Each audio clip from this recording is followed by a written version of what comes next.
de vous revoir pour cette publication de la liste qui concerne 24 joueurs concernant les éliminatoires de la Coupe d'Afrique des Nations en Côte d'Ivoire en 2024. Troisième et quatrième journée face à cette équipe du Mozambique. Donc, sans attendre, je vais vous donner les 24 joueurs concernés. Alfred Gomis, Sénidien, Mori Diaw, Youssouf Sabali, Kalilou Koulibaly, Formose Mendy, Moussa Niakate, Abdoulaye Seck, Ismaël Jacob, Abdallah Ndour, Noah Fadiga, Nampalis Mendy, Pathé 6, Idrissa Gana Gueye, Pape Matar Sarr, John Lopi, Crépin Diatta, Iliman Ndiaye, Sadio Mané, Pape Ousmane Sakho, Bamba Dieng, Boulaye Dia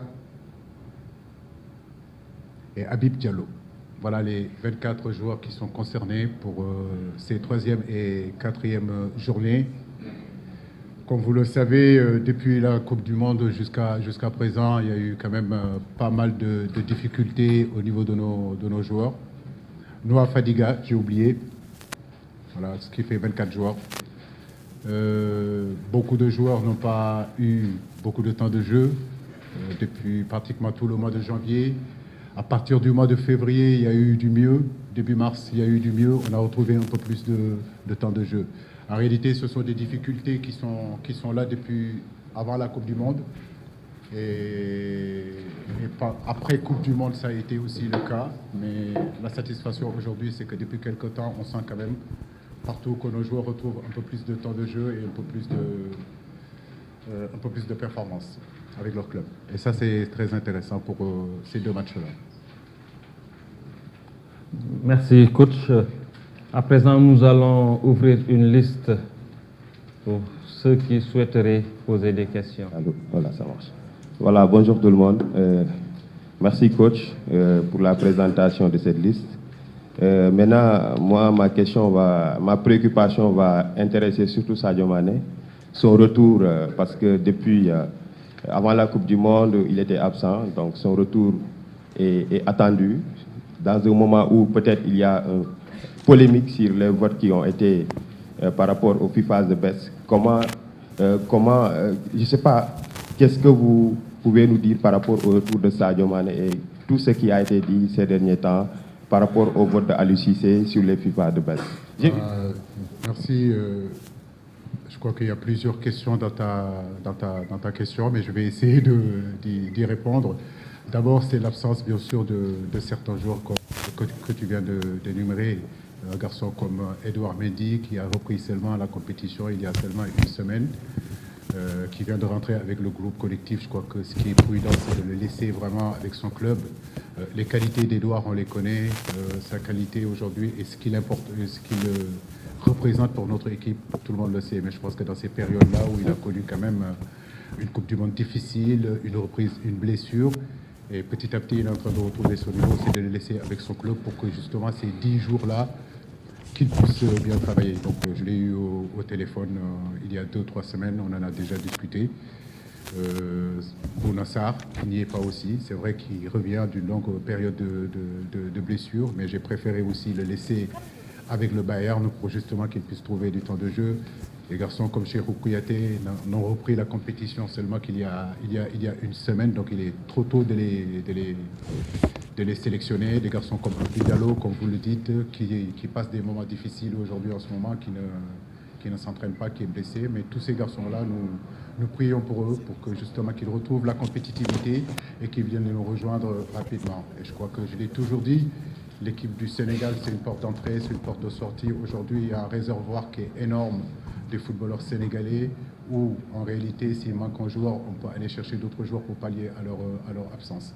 Donc on a essayé de jouer un peu plus sur la compétitivité de nos joueurs et surtout sur le temps de jeu pour reconstituer cette équipe.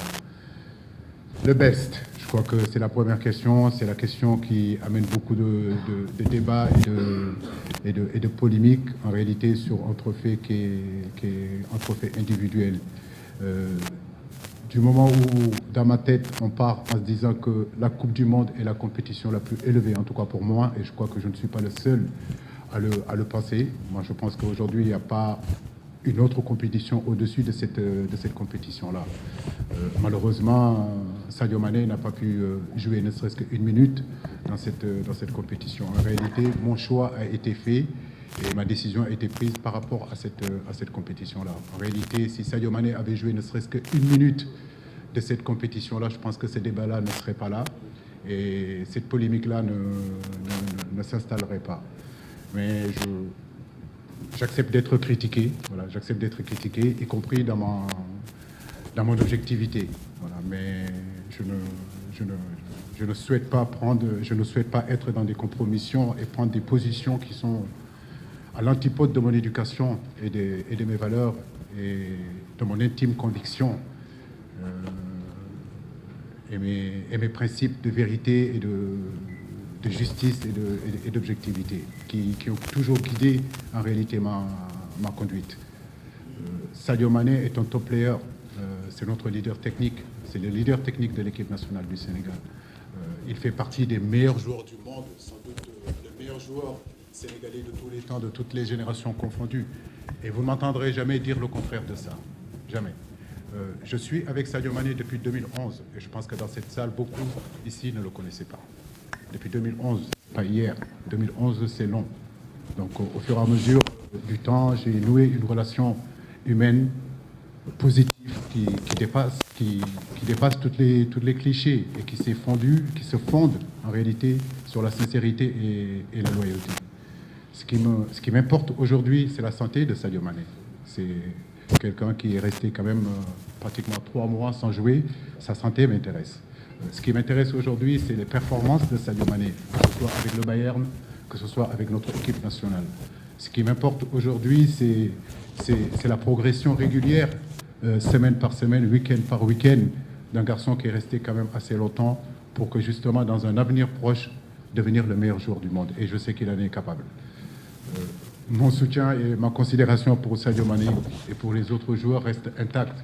Et rien, je dis bien rien, ne peut embraler, rien ne peut entacher cette relation, qui est un élément en réalité fondamental, un élément fondateur de nos performances. Je ne peux que souhaiter le bien à Sadio Mané. Je ne peux que lui souhaiter le meilleur. Merci.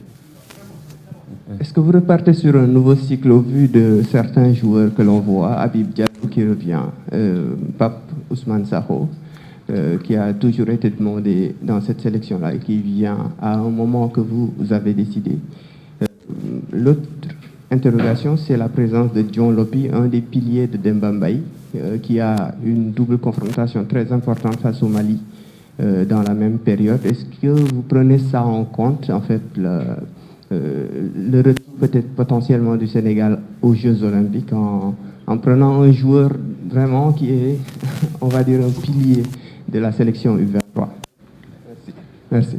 Bah, écoutez, au mois de mars, ce mois de mars-là, on était conscient, les directeurs, je parle sous le réserve du directeur technique, on était conscient qu'il y avait un match très important, qui est les éliminatoires en réalité de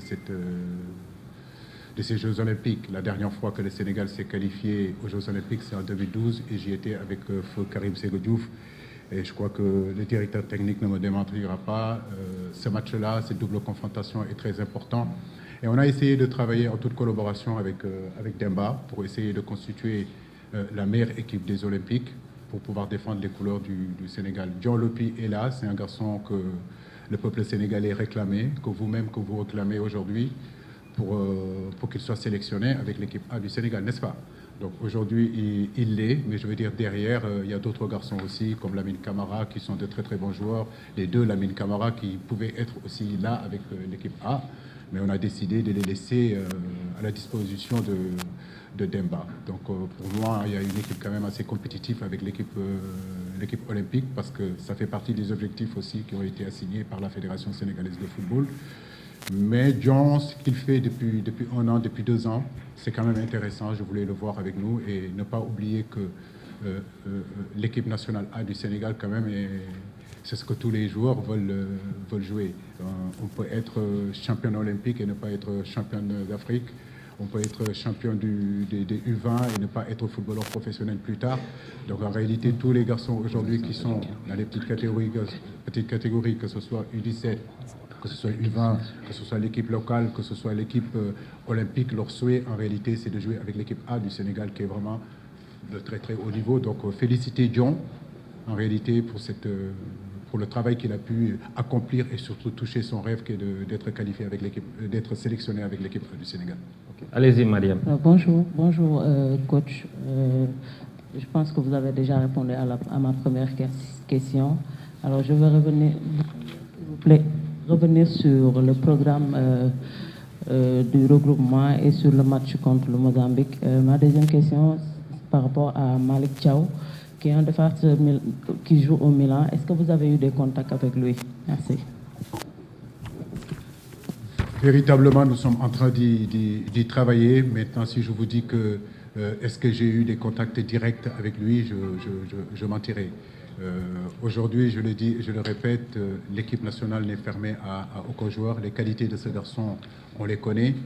Mais à ce poste-là aussi, nous avons de la qualité. À ce poste-là aussi, nous avons de très bons joueurs, que ce soit ceux qui sont avec moi depuis un bon bout de temps. Je parle du capitaine Koulibaly, je parle de Pape Abou Cissé qui n'est pas là, Abdoulaye Seck qui revient dans le groupe, un garçon comme Formose Mendy.